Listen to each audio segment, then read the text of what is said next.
Hey, everybody, Jen Hatmaker here, your delighted host of the For the Love podcast. Welcome to the show. You're going to be so glad you're here today.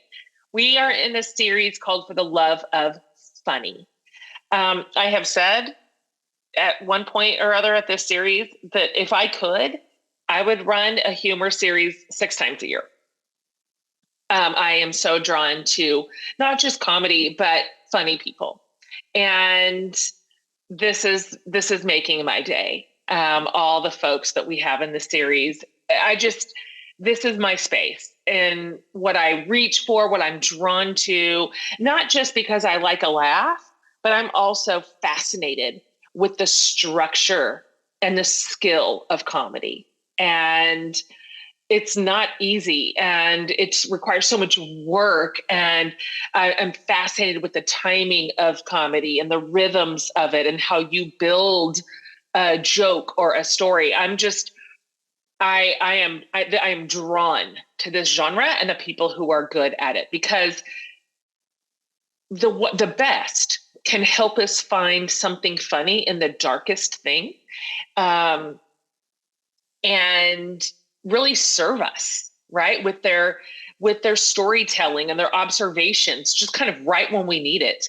And I'm grateful all the time for people who are good at this. And so our guest today is one of those people, for sure. And if you've been around me at all, this will be the 10th time you've heard me talk about him or urge you to sign up for his newsletter or buy his book or follow him on socials. Like, this is one of my favorite funny people.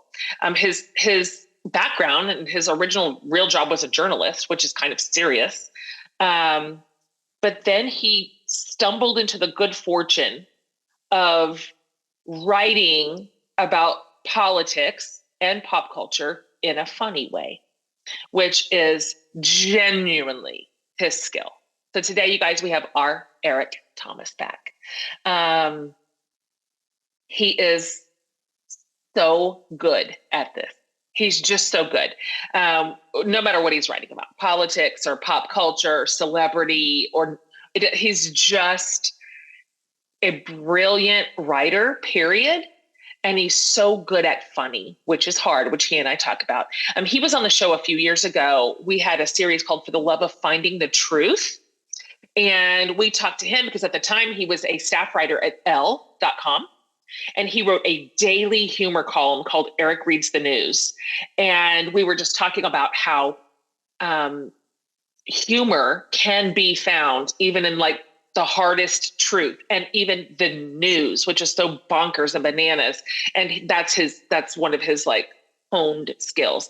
And so now he took that kind of sensibility to his own like personal humor newsletter. It comes out once a week. It's called Here for It. I told him this on the show. I've never missed one. Never. I think I've read everyone he's ever written. His brand of comedy writing is my favorite, and he is the best at it. And so if he wasn't busy enough writing a weekly column, a weekly newsletter, he's a television writer. He wrote for Dickinson on AppleTV Plus. He wrote for Better Things, which I watched start to finish over on FX. He's a playwright. He is a best-selling author. He's written Here for It, which was his first book. And then he wrote a YA novel. And then his newest book, which we'll talk about in this interview too, it's maybe his best work. And it's called Congratulations, the Best is Over. He's so good at what he does. And since the first time I ever read his work, I made it my mission to track him down and make him my friend. And I've done it.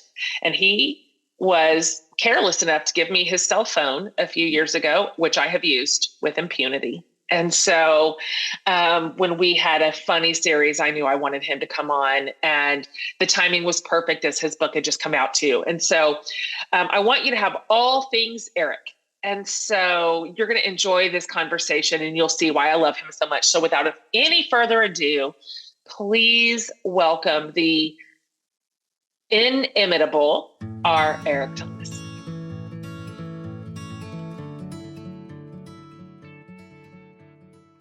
fans get excited because Eric's back to the show. I'm so just delighted to have you. And I'm so sorry for my egregious, just when I like somebody, I just track them down like a hunter. And I feel like I've done that to you. And I kind of want to say I'm sorry. Oh, why would you ever say no? This is like this is what I talk about in therapy all the time. It's like, how do I know that people like me and want to be around me? And so I'm like, okay, but then there's Jen Hatmaker. It's very clear. That's so very clear. I appreciate it. Yeah, you should tell the people you appreciate that you appreciate them. So I appreciate you.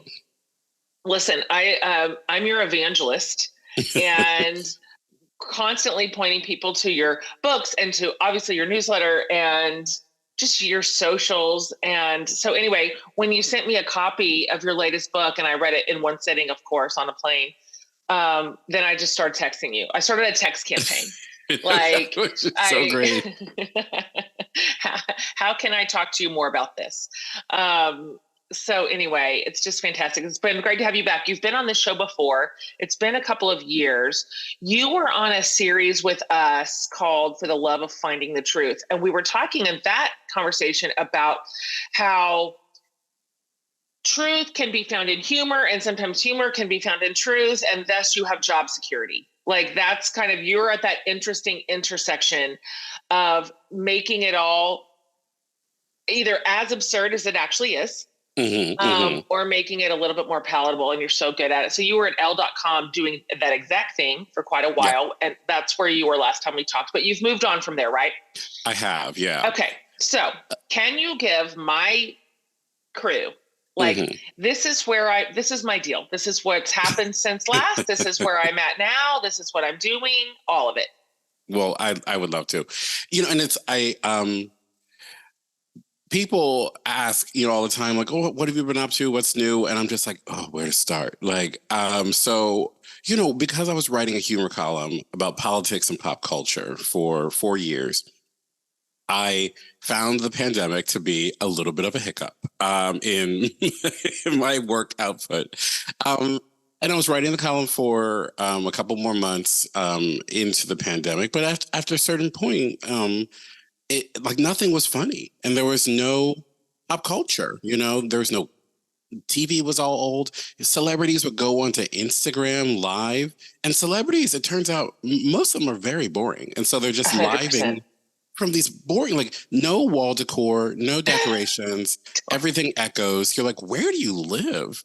And so I was just like, oh, aghast. I was like, oh, it's a famine of culture. And at that same time, I released Here for It right before the pandemic began. And then I released a second book called Reclaiming Her Time. It's a biography of Maxine Waters in October of that year. And then I got in a book deal to write a young adult novel that was a contemporary gloss on Ferris Bueller's Day Off. And I thought to myself, what if I just do this and see how it happens? At the same time, I was also writing for a television show called Dickinson over Zoom. And I logged on to the Zoom platform the first day. And there's Lynn Nottage, 2-time Pulitzer Prize winning playwright, and Z-Way, who, this is before Z-Way had a Showtime show, was, huge. She was still doing Instagram interviews with celebrities where they would embarrass themselves, which was phenomenal. And I was like, what is this life, And so I left Elle in December, and I published my young adult novel. I started writing more for TV. I started developing my own TV shows.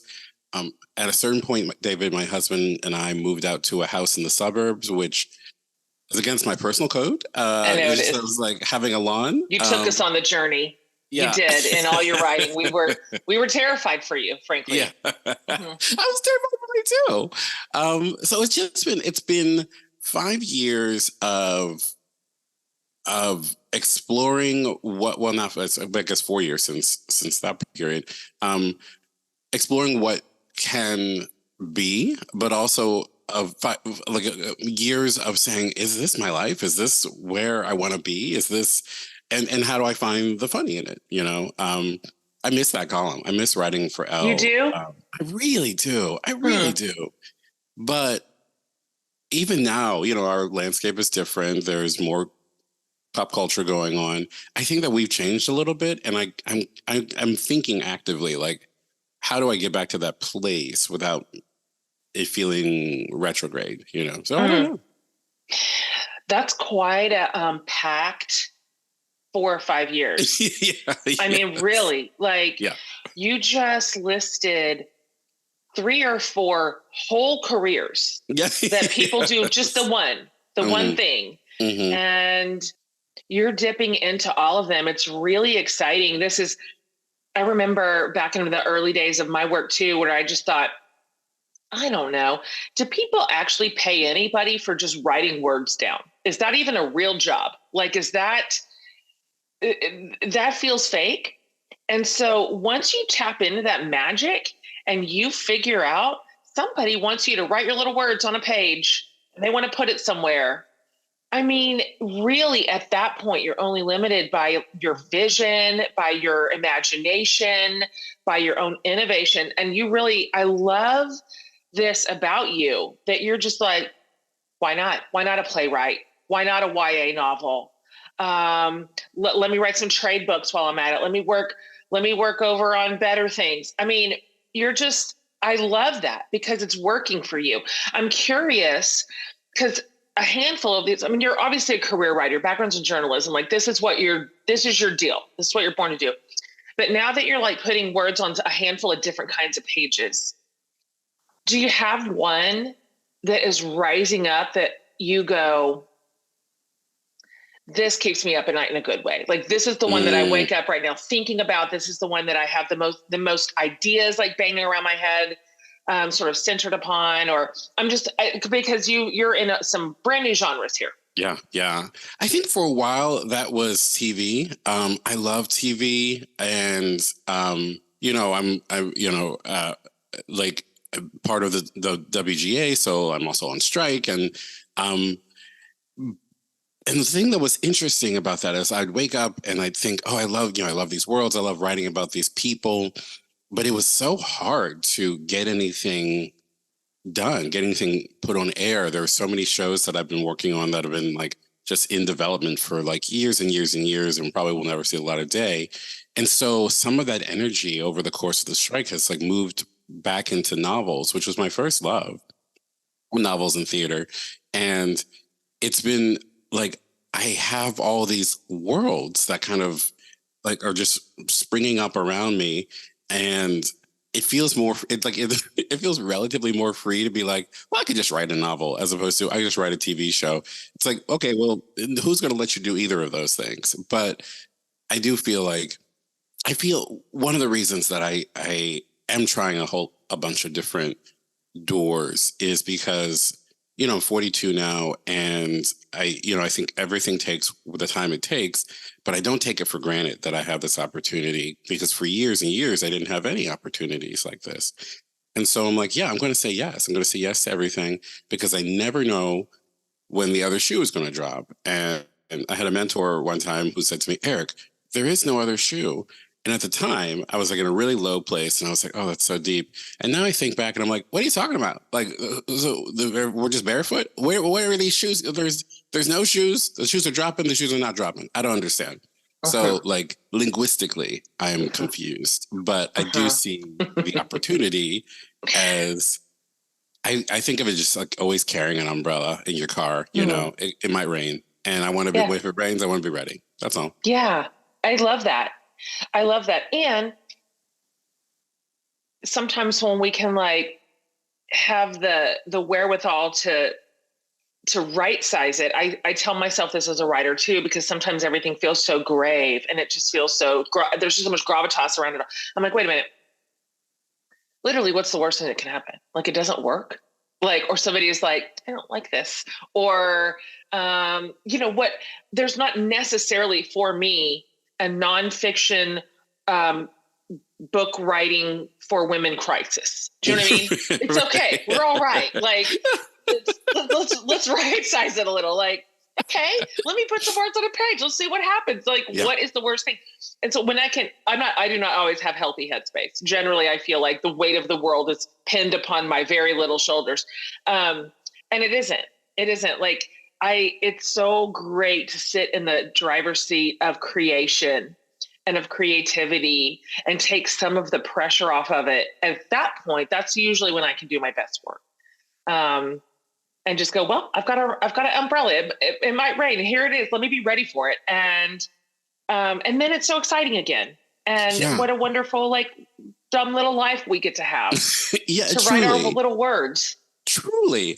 I was listening to Ann Patchett reading an essay of hers called The Getaway Car. It's in a book called This is the Story of the Happy Marriage, her book of essays. And she was talking about how, she felt like creativity needs boredom, and that she worked all these, she worked at TGI Fridays, and she was a line cook and a waitress. And so she was like, the boredom was there and the financial security to some extent was there. And so she just wrote these novels in her head as she served, mozzarella sticks or whatever. And I got so wistful about the 10 years that I spent waiting tables. And then I thought to myself, Eric, you can do it again. You can go back. And like, part of me, my life is not really constructed in that way. And I'm like, oh, when would I have the time? But the other part of me is like, it's the concept is be grateful that you got to this place because this is where you wanted to be. And don't spend so much time, at least for me, don't spend so much time thinking, what if it all goes away? Because it didn't always exist, and it will always change. And there will be people who are like, that's not my cup of tea. And that's okay. So, I just have to let it go. And when I don't hold it so loosely, when I don't hold it so tightly, rather, so much energy flows in and I feel so much lighter and I'm able to be funny. And I feel like I'm like, oh yeah, every book shouldn't be miserable. That's right. That's right. Totally. That's one of my tricks in my bag too, to loosen my grip, because creativity follows behind that. And then also my other tool, have I ever forced you to talk about the Enneagram? I'm sorry in advance if I have. If I haven't, you have not. I'm very excited to talk about it. Do you even know what that is? Oh, I do. So I'm married to a pastor, and every time I hang out with any of his colleagues, they're like, "What are you, a 7?" And I'm like, "I don't know. I tried to take the test. It was long. I hate it." I did this great event at the Bookshelf in Thomasville, a bookstore down in Thomasville, Georgia, and I was sitting with these wonderful women, and they were all talking about the Enneagram, and I was like, "I got to make a confession. I find this really fascinating. You please keep talking about it. I don't know anything about it." And they like sold me on it, and again, I just like clicked on the test and I was like, I don't have the whole afternoon. So totally. This is so fair. Like, I really appreciate your restraint to be like, I don't have to be a part of this craze. I don't. But I am a 3, which is like an achiever. So I was just born that way. I was a tiny little born baby with like a BlackBerry in my hand. You know what I mean? That's the way I came out. And so my other trick as just an achiever, to keep the writing right-sized in my life and to keep creativity active, is just to constantly tell myself, because I have this horrible, horrible little devil on my shoulder at all times telling me, you could be doing more. Always. Yes. You could be doing more. You could be doing better. Those are its 2 favorite messages. Yeah. More and better. And so at that point, no matter what I do, achieve, no matter what benchmark something hits, no matter what thing I get to grab onto that I'd always wanted, it never, ever feels like enough, because there's always something above that. There's always somebody next to me doing more than that. And so my other thing is just to be like telling myself on the regular, if this is it, if you've reached the outer edges of your community, your reach, sort of the genres in which you are being able to sort of flourish, this is enough. Like, if it doesn't grow one molecule from this day, this is enough. And it is beautiful, and it is vibrant, and I love it here. And so that's my other thing. Like, if this is enough, just tend it well. Like, take care of your work, take care of your community, like take care of what it is you've already built.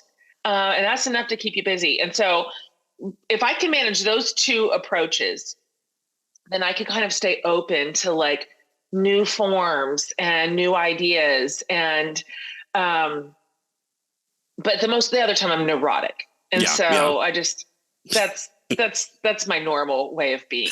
Yeah, I feel that too. I feel that I so deeply identify with, oh, you should be doing more. I tell people all the time, I'm so lazy. And they're like, sorry. Like, excuse me.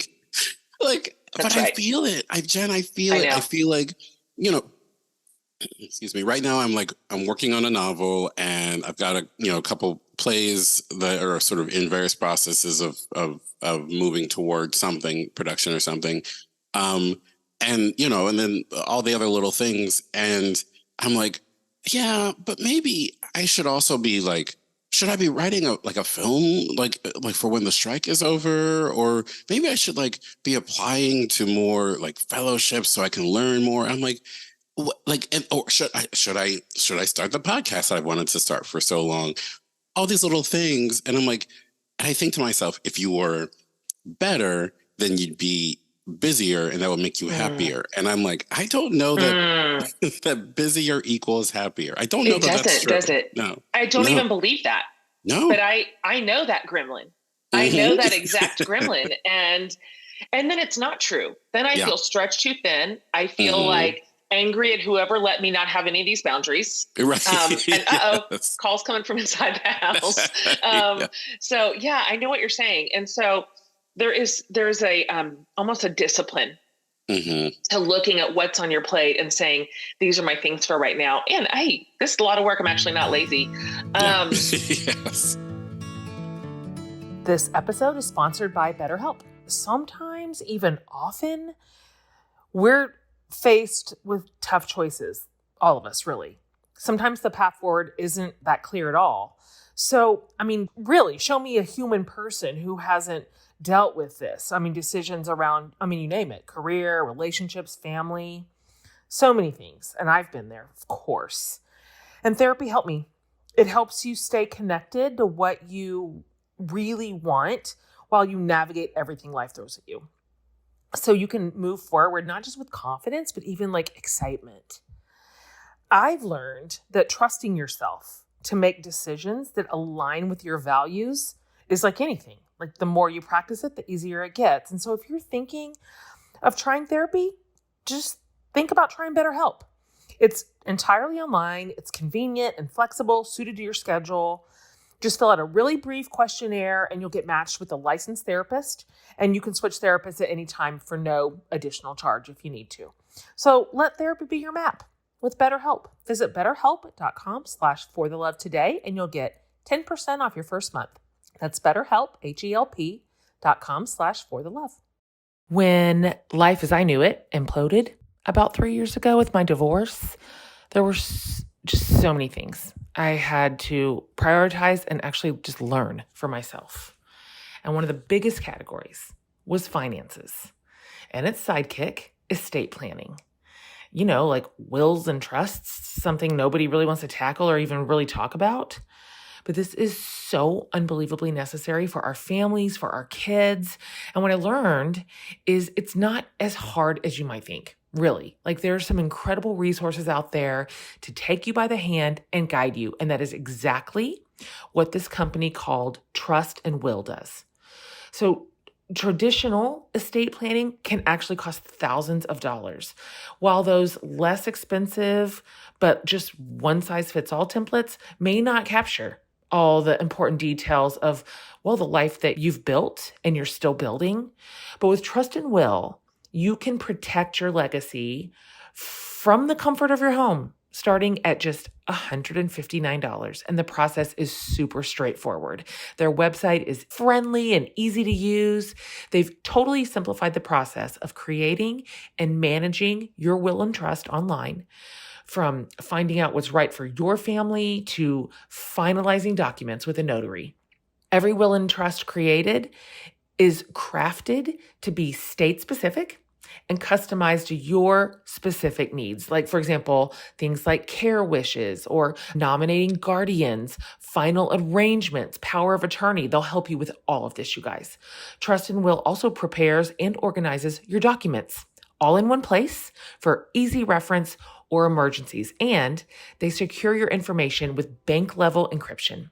Plus, you guys, they have live customer service available through phone, chat, and email. So honestly, just gain peace of mind today with Trust and Will. You can get 10% off plus free shipping of your estate plan documents by visiting trustandwill.com/forthelove. That's 10% off and free shipping at trustandwill.com/forthelove. I want to talk to you about this. This is a series about humor in general. And so we've got like a lot of funny folks in this series and in various genres, like writers and stand-up comics and actors. And we're kind of all over the place in terms of where comedy can be found, which turns out is almost everywhere. And I want to, you and I, the last time we talked, we had sort of an evangelical upbringing in common, that we were raised in the church and then became adults. And we were like, but, oh, really? There are just so many points of cognitive dissonance, and maybe the exact form in which we were handed wasn't the one we wanted to carry into our adulthoods. We've walked some similar spaces in that, and also LOL that you married a pastor, but we'll get to that. But, Right. You were talking last time you were on the show about how actually you mentioned that your brother was one in your life to start pointing out some of the hypocrisies in the church and doing his own little humor critiques. And then even your mom kind of joined in, sharing some inside stuff at your church where women weren't really like deputized to lead or have any authority. Same in mine. Total same. And I think that's interesting because you internalized at that point something of a humor muscle in a weird place. Evangelical church. Like, it's not that funny of a place, frankly. No, not a great audience. And so I'd like to hear, this is like a very general and wonky question, but I'd like to hear you talk a little bit about what you were learning about humor in a place that actually was not set up for you particularly to flourish, and for a ton of people. And so can you talk about your early, the early development of your own humor, where you're planted? Because that's how life is. Like, we don't just get to plop ourselves down into the funniest scenarios and then just simply make commentary. Right. We kind of have to find it. And so that's not really a question. Do your best with that. Do your best with whatever word salad I just lobbed at you. No, I mean, it makes perfect sense. I think back to that time and think about, my brother is 3 years younger than me. And so at this time, he's like, 7, 10, 13. And there is a sort of sense, I think, because I was such a golden boy at church. All I wanted was to be good and to be accepted, and to do all the right things and say all the right things. That I was like sort of frozen in this space. And because people would compare us, I think that it put him into this bad position where he was not me, which I feel bad about. We've talked about, but from a humor perspective, it gave him this gift of having a perspective, having context, and being able to step a little bit outside and say, like, do we all see what's going on here? And when you're inside of the thing, you, like, for me, frozen in place, just wanted to be good, terrified of being called out. And there was no perspective for me. It was all in the present. I was a horse with blinders on. And I think from both like a humor like position and from like a sort of faith tradition position, you don't want to have blinders on. And so I learned from Stephen, my brother, that like it does not disrupt the system to step outside and point out what everybody can see. In fact, it helps the system. And it took me a long time to do that with faith community, because I did feel so I felt nervous about poking fun at it, but one time I went to this years later. I was in my 20s, and I was with a good friend of mine, Jake, who also grew up, in a more traditional faith and or evangelical faith, and then wanted to find himself. He's also gay, and so we decided to go to this church that we found online on this site. I believe it was called gaychurch.org, and it was like for churches that were open and affirming.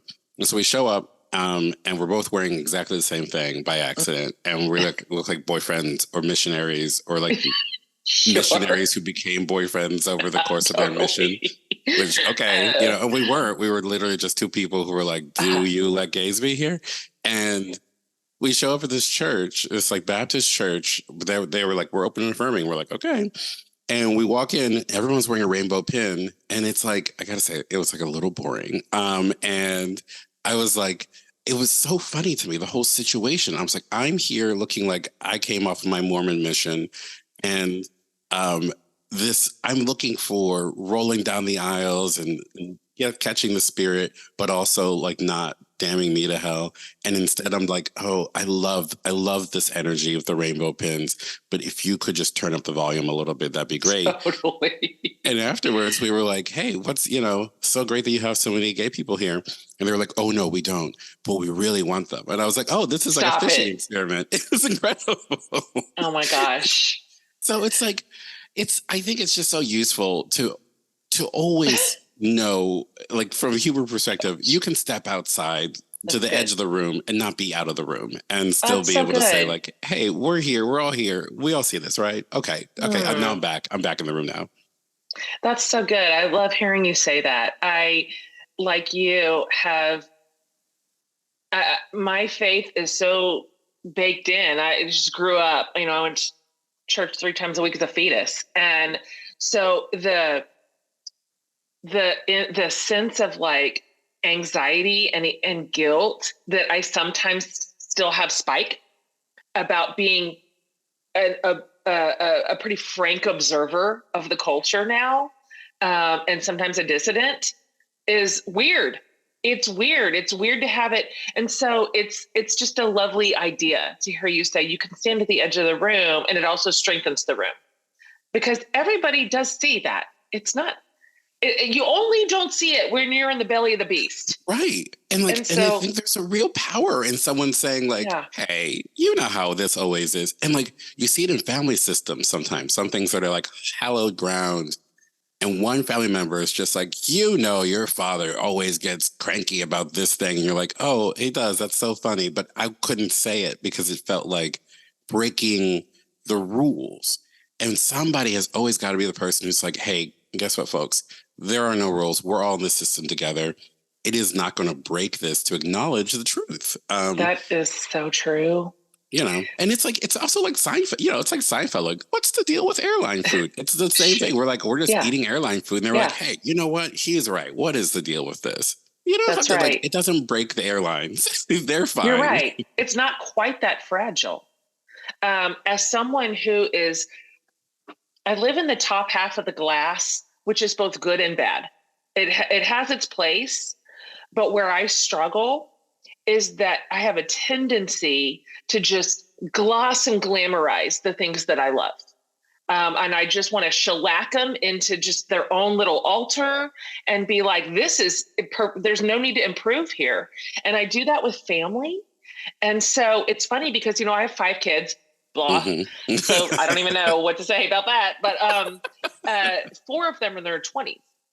And so I'll tell you who's not going to be a part of the glossy charade. It's a bunch of 20-year-olds. And so when they come back in and they're like, quick question. What the hell? I'm like, can you see that? I'm like, oh, you can. Yeah. Oh, you did notice.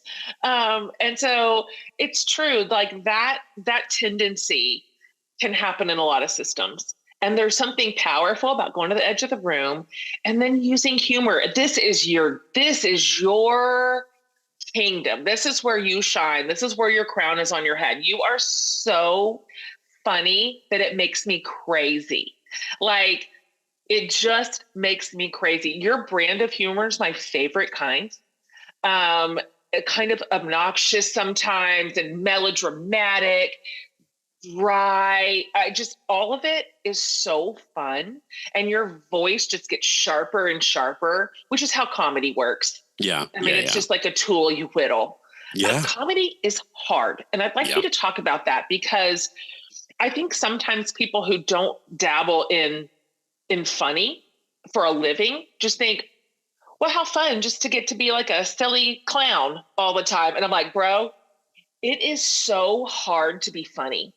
Comedy, the timing, the rhythms, the observation of it all. I'd like you to talk about the craft of humor and how you've developed it, and where you find the wind at your back and where you really have to slog uphill. Yeah.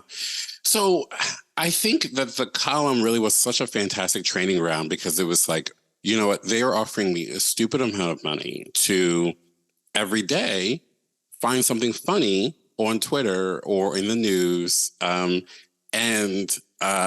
At first, when I started the column, I was like, great, I'm going to write about Barack Obama, and then I'm going to write about Hillary Clinton in the White House. And that was not the way it turned out.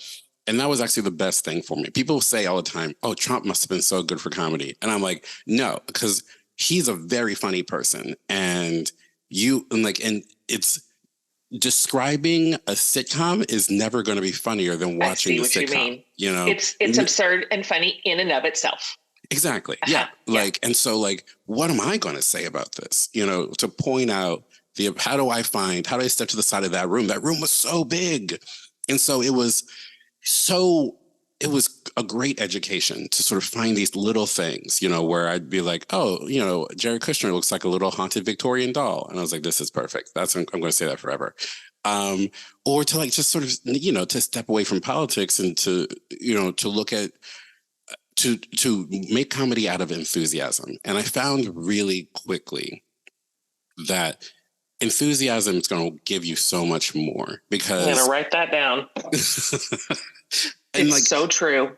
It is, you know, and you think the easy thing is to critique, to punch down, to whatever. And I learned that that's not true for myself. You know, first I learned that, people actually think it's funnier when I approach myself with enthusiasm as opposed to self-deprecation. And I can still sort of poke fun at myself lovingly, but it's the love. Because if I'm like, I used to tell this story about joining the gay softball league and how I was kicked out of there because I was too gay. And for a while, that story was me being like, don't we all hate me? And that was fine. But then when I was like, don't we all love how ridiculous I've behaved in the gay softball league? It became the story that ultimately ended up in the book. And so I think from a craft perspective, I'm always trying to find the enthusiasm, because for me that builds a community. When I'm like, hey folks, don't we love this? Then all of a sudden you're in already. And a lot of people say I don't know half the references you make, because I talk a lot about Broadway. I make niche references to Black sitcoms from the 70s, and people are like, okay, thank you. That was really a lovely education. But you still get the joke because you're part of the group. The thing that has been harder more recently is figuring out how to know what we're all thinking and talking about. Because the culture continues to sort of spread out, because there are just people are coming from all different kinds of spaces. There's so many little niche communities. And so I don't, there is nothing that's, I think, a universal experience, but it feels more and more to me like starting from zero, starting in a cold room, and having to build the comedic architecture from the ground up. And I think that's a good skill to have. I don't always know how to do it. Novels are a great proving ground for that, as are TV shows, I think, because you're like, I don't know who these people are. I don't know this circumstance. Let me figure it out, But if you think of whatever TV shows you find funniest, you didn't know those characters before, and then they showed up and they did something funny, and then you're like, how Sheldon always does that. So, there are times that I'm like, I just want to like take something that already exists. Like there's Sheldon and there's young Sheldon. I want to do like even younger Sheldon, like, zygote Sheldon. And it's like, oh, how babies do this, but I can't. I have to tread my own path. It's an interesting point that even 6 years ago, we started from a more obvious common space, just in general, culturally. And right now we're so splintered and all over the place. You're right. Like sometimes, and comedy, you just sometimes have to fish around a little and see what you catch on the hook. You obviously have all these places where you can play with it, and TV shows, that was a great example. I use social media for that. Socials are my comedy think tank, because the stakes are zero. Well, okay, that's not true. Anybody can be canceled in a moment, but it's real low stakes. So that's where I try out ideas. So not so much even the comedy of it, but like, does this idea stick? Does this idea have legs? Like, I think your point of writing from a place of belonging is powerful, whatever that is. And so that's where I find those those pockets of conversations and ideas that have a lot of like communal power. And then you can write from anything. You can dig into the minutia of it and the absurdity of it, which is always funny and always plays. Yeah. And sometimes I'm wrong. No, I feel that I've been doing similar things. And, I started off on Facebook just posting statuses for myself. And then I remember the first time somebody came up to me in the street and they're like, hey, this is weird, but I follow your Facebook. A friend of mine told me to, and you're funny. And I'm like, who are you? What's happening? Where's the cameras? And I'm like, right, I'm a paralegal working in Jersey, like typing out random things about spilling coffee, and a stranger thinks that I'm funny. And then I moved over to Twitter more. And that's, I would go, Twitter was the best of times and the worst of times, like it expanded my reach exponentially. And I like used it as that sandbox where I was like, I wonder, midday on a Monday, I drink 3 cups of coffee and I'm just like, does anyone have any feelings about the television show Glee? And like, people are like, yeah, I want to talk about it. I'm like, yes, great. Perfect. And, obviously I've lost that. We've all lost a lot of that community. And Instagram for me is kind of that, but it's very different. And I love the way that you use Instagram. Like there's the stories that you're spinning out in your captions. I feel like I'm part of the group, and there are places where I'm like, oh, I don't have that experience. I don't have 20-year-old kids, but I'm like, oh, I've been a 20-year-old coming home with all their laundry, That's right. That's right. Yeah. Those common threads. And there's so many to pick from. We can, because we also at our ages in our 40s, we get to mine our history. And so it's funny, I remember thinking, because I started writing like my first stuff that was published like 15 years ago. And so, I was in my early 30s. And so I remember thinking, I wonder, and I was just writing through like the building years of like, if I was married, the little kids, like all that stuff.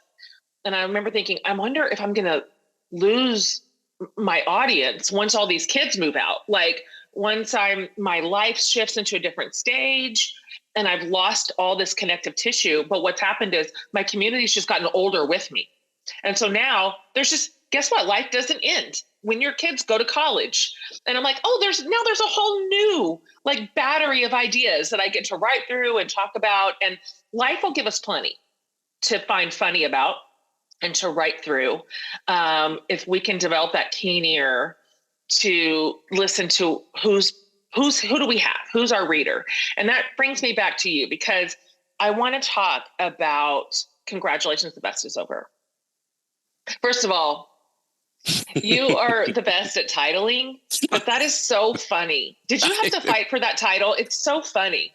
I didn't have to fight for it. We had to find it for a bit, and it was like a Mm. long process, which was very odd because I get attached to a title, and then I have to hear a lot of feedback about why it's not the right one. And so, yeah, and so it's a lot of emails back and forth. And so finally, I don't really remember how the we were 9,000 titles, and finally it was like this one where I was just like, "Here's a grenade. Is this?" And like immediately, like I was like, "They're not going to go for this. This is ridiculous." And they went for it right away. And every person I tell that title to, like 90% laugh out loud, That's and then right. 10% are like, "Oh my God, are you all right?" Dark. I'm like, perfect. That's exactly what we're looking for. Both perfect responses. Yeah. It's so good. I love this book. I've read almost everything you've given us to read in the world. And this is such a good book, Eric, because it's just hilarious. I told you when I texted you, and when I blurbed it too, I was like, the gay frogs. I'm not going to take it away because I want everybody to buy it, but it's so funny that I had to close your book and put it under my seat on the airplane. Like, I cannot keep reading this. And, like, the people around me were like, "Are you okay?" I'm like, Oh, "I don't I think love so. that. I don't think I'm love going to that. recover from gay frogs." And it's just, you can't understand what I'm talking about, but it's so funny. It's also tender. Like, you really get vulnerable about your own story and sort of the inner workings of your heart and mind. And together, they really play well because you are drawing the reader into you as a person, not just entertaining them. And so I'd love to hear you talk about the writing process, how you decided what to include and what not to include, why you also made the choice to go, I think I'm going to just open up the little book to my heart and share it a little bit in a publishable way, and how it felt to write it. Well, that is the real question. Every day, I'm just like, why are you doing this? Why are you saying these things to these people? As your the fear that you had about writing in your early days about whether you would lose the audience when the kids grew up.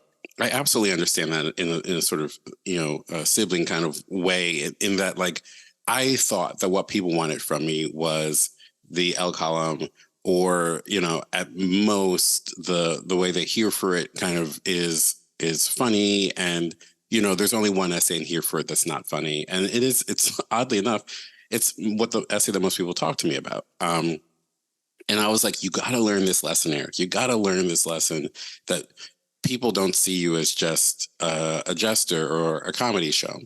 And I didn't learn it. I didn't internalize it until I read Jenny Lawson's Broken in the Best Possible Way. And I love Jenny Lawson. I love everything she's written. And I think she's so funny. And then there's one essay in Broken in the Best Possible Way where she talks about mental health, and it's just serious and it's straightforward and it's so beautifully written. And I was like, okay, you're never going to be Jenny Lawson, but if this person who is the paragon of humor and of taking lemons and making lemon meringue, then can do this, then you can do this. Now I say that as if I were like decided bravely. I'm like, I'm going to open up my heart. But like, the fact of the matter was, it was a fight. My editor literally was just like dragging me into vulnerability. Is that right? Oh my gosh, yes. Like, because I didn't want to do it. I didn't like, but we were going through as a world, as a planet, and me and my husband individually were going through just the most paralyzing and disorienting time. And some of that's very funny, but some of it is really not. And I was like, let me write a hilarious essay about January 6th. And it's like, okay, it is funny, but like, does it everything need to be a joke? And every time she'd just be like, go deeper, say more. And I'm only able to do that because I had a really good therapist, but I didn't want to do it. I didn't want to do it because I was like, does anybody want to read this? Doesn't everyone want to have like a good time? And I know from my own experience as a reader and as a writer that you can do both, and you can have That's a good right. time with something that is both funny and heartfelt. A fun thing for me that I've told you about before is that my 3 a.m. nighttime brain wants to wake up and think about, well, like health insurance premiums that are due and my children's future and the state of all of our cars and what I said that one time to that one person. But also a fun thing for me now is that 3 a.m. brain is no longer invited to the party because of one thing: Focal CBD sleep gummies. They have changed my sleep game entirely. First of all, they work in that they have solved my middle of the night problems, but they're also yummy, like healthy sleep candy. I don't know what kind of magic makes them so effective because I'm not a scientist, but there's no weirdness in these. There's nothing bad. It's only good stuff only. Okay. So maybe you are a champion sleeper. If so, congratulations. And you just need a little focus during the day. Guess what? Focal has daytime gummies too. So I've got a code for you. If you want to change your brain game, For the Love is your code to get 20% off at focal.com. But really, sleep is priceless. So you can thank me later. So that's Focal, FOCL.com. And your code is For the Love for 20% off. I used to read, in the 90s, there were a lot of stand-up comedy books that would come out, like Ellen, Paula Poundstone. You publish a book of basically your act. Yeah. And I said to myself, I was like, Eric, is that what you want to do? Do you want to just do a comedy act in a book? And I said, yes, but I don't, because not to denigrate them, they were doing something different. They had a different project, but I'm not a stand-up comedian. So how dare I? I'm a storyteller, and not every story is. And one of the freedoms that I love about storytelling is that people show up kind of ready for anything. That's and right. So that's true. when I'm doing a storytelling show, when I'm doing the Moth or something, people aren't sitting there like arms crossed, like make me laugh. Instead, they're like, tell me a story. And then they get surprised by laughter. And that's real power. And to also be surprised by emotional vulnerability is, in a safe way, is a beautiful thing. But this book, I'm so glad that people are receiving this book well, because I was so anxious about it. And I understand that. Like, I don't know. I mean, do you ever feel like, this is the thing that I shouldn't have shared? And then people are like, no, you should have. Come on, say more. Oh, it's so often. Oh, yeah. So often. And generally I've learned to trust my internal response, because almost any time, with a very small handful of exceptions when I have just lost discernment entirely, but for the most part, when I write something and I am standing right there on the razor's edge of terror and almost regret, those are the things that draw people in the most. When I just feel like, now I've done it. That was just too deep, too tender, too much, too true, too truthful. Generally, those are the ones that I hear about the most. And so when I feel that feeling inside, I'm like, oh, you're probably right. You probably should write that. Yeah. I hate that. Because I do too. Let's just all hang out. Let's have a good time. But yeah, this to say this is too truthful. Oh my gosh. All I want is to get to the truth. That's the heart of comedy for me. It's like, like when you laugh, you're like, oh, that's so true. That's what we want. We don't want people being like, here's a fictional circumstance. No, you want the person at the side of the room saying, look at this room. And sometimes the person on the side of the room is saying, look at this room.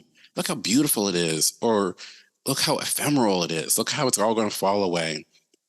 And that's beautiful, and that's exciting to me. And I love to cry. I love to cry at movies, love to cry at TV shows.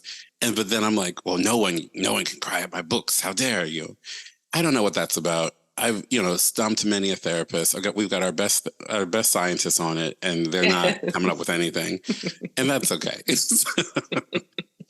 Well, I love so much that you followed your reluctant instinct to include it, or you just got bullied by your editor, and both count. They really do both count. Those are two real factors in the writing process. But I loved hearing you say that people are receiving it well, and I'm watching that happen in real time. And it's just really true. And for all the reasons you mentioned, we are drawn to somebody else's tenderness. It draws me in. I am moved by it.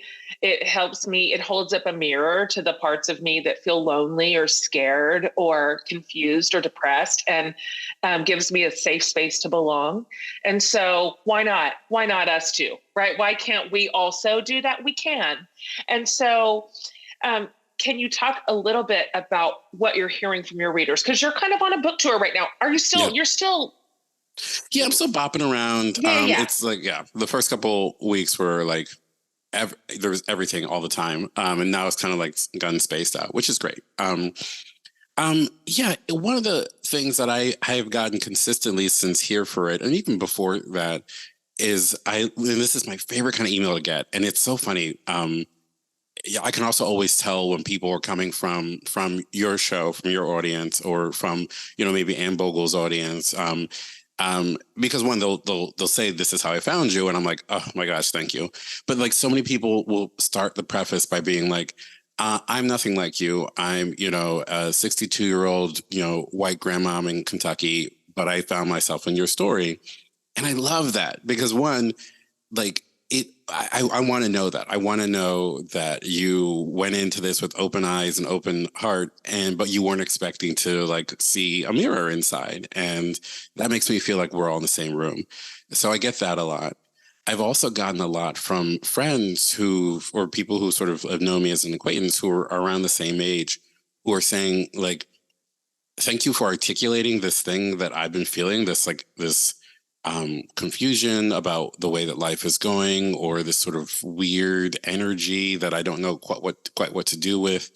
And that makes me feel so much closer to people that you see people all the time on social media. You watch their kids grow up, you see them move to different jobs, you see only the wins, and I don't quite know how to transfer this experience to social media, but like to be able to say like, "Hey, it's not all wins." But do you also have this feeling? Do you also have this question about whether you're in the right life, whether you are living the right goals? I think that's really powerful. I did this. I posted this Instagram story right before the book came out, and I had gotten rejected from a fellowship that I really, really wanted and would have really helped financially. And I was despondent about it. It was really crushing. And right after I got the email, my sparkly hat for the Beyonce concert came. And so I like put it on. I took to bed. I was so upset. And I put the hat on, and I posted an Instagram story that was essentially like, "Hey, I got rejected from this thing, but my Beyonce hat came. So, there's pluses and minuses." And people really responded. They were like, "Thank you for sharing your not only your wins, but your losses, because it seems like you're always winning." And I'm like, "Baby, I am always losing, but I'm not going to Totally. I'm not going to share that." But I'm like, maybe I keep thinking, I'm like, should I just start putting on my little Beyonce hat and just being like, "Hey, I'm wearing my vulnerability hat, and I wanted to tell you another story." So we'll see. That might be my new so thing. Good. As the signal, like, everybody, hat on. I've got something to share. That's so fantastic. I'm thrilled about it. Okay. So the book is out. It's everywhere. It's so good. It's all the things. You managed to pack it in one book. It is so funny, bitingly funny in the way that only you do. You're so original. You just have such an original voice. And it's just also lovely and human. And it's located in the pandemic, which we're all still we're all still reeling, and there was nobody who didn't lose in the pandemic. And so it's a safe place to walk in and say, this, so much of this was real garbage, and it made a real lasting impact on most of us. And so can you just tell my crew where to find you? So your book, obviously, and then also, if I've said it once, I've said it a million times. And at this point, I am just like, I am a megaphone for this, but for your newsletter, how to sign up for it, how to get it, When I tell you, I go through my inbox and it's just delete. I hit your thing. I open it, put it in another tab, save timer. I mean, yes, I love don't think that. I've ever missed one. And I'm Oh very my serious gosh. about that. I think I have never missed reading a single. Anyway, Oh my enough, gosh, I Jen. love that. Just tell everybody. Tell everybody where to get your stuff. Jen, I adore you. Thank you. So yeah, the book is called Congratulations, the Best is Over. It's out everywhere now. Audiobook. I record the audiobook as well. That's a lot of fun. The newsletter I release every Sunday, most Sundays. It's a humor newsletter. And you can go to letter.rericthomas.com. My website is rericthomas.com. If you just want to go to the website, there's a little link on the site, but letter.rericthomas will take you right there. My Instagram is where I'm most active right now. I'm Our Eric, OURERIC. But I'm also Our Eric on all the other platforms, Twitter and Thread and Facebook. So you can find me on there too. But Instagram is where I'm going to put my little vulnerability hat on and tell you about all the things I didn't get. That's right. Pull up a chair to my sadness. That's great. And everybody, we'll round all that up for you. So I'll have that in one click for you, every single place that you can find Eric. Thank you for coming back on. I'm always just delighted to talk to you and to see you. And I so admire your work and your mind and your relationships. And I just think you're doing a beautiful job at life. And it's just so exciting to get to be like a reader, certainly, but also like a stalkier friend like I am. Don't ever give me your cell phone. Let it be said, like once I have it, I will use it. No, it's the best. Every text from you is the best text. So I'm like, yeah, no, please. Great to see you. And likewise. As always, whatever would ever bring you to Austin, I'm your girl. So done.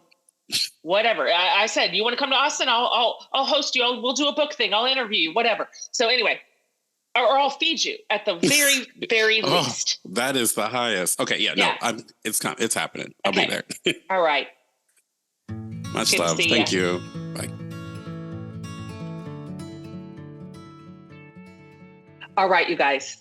As mentioned, I want you to have all these things. And so if you go over to jenhatmaker.com under the podcast tab, not only will I have this episode in case you want to share it, thanks for always doing that, with all the show notes, but I will put everything Eric just said over there for you. All of his socials, his website, link to sign up for his weekly newsletter, his books, everything. So you can get everything in one spot. Because the world is kind of garbagey, and it's good for our minds and our souls and our hearts to fill our feeds with at least some delight, right? At least some. And some truth and some tenderness. And Eric gives us all that. So I will have that for you. So you guys, more in the humor series to come. Thanks for being here.